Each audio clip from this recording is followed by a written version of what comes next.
Now, National Bomb Data Center, they have the best technology, they have the best information, they have the best expertise as far as explosives are concerned.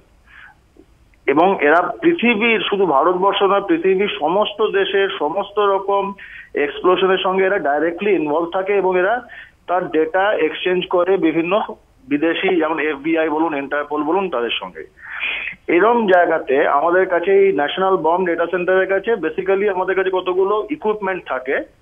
সেই equipment গুলো চট করে অন্যান্য state police বা স্টেটের CID তাদের কাছে থাকাটা মুশকিল, কারণ এগুলো খুব কস্টলি, খুব সেন্সিটিভ এবং খুব ভালো এক্সপার্টিস না থাকলে এটা ব্যবহার করা সম্ভব হয় না।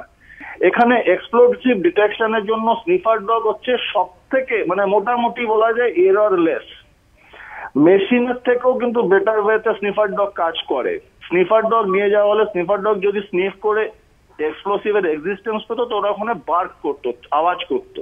স্নিফার ডগ হচ্ছে প্রাইমারি লোকেট করার জন্য, এক্সপ্লোসিভকে প্রাইমারিলি লোকেট করার জন্য sniffer dog is the best.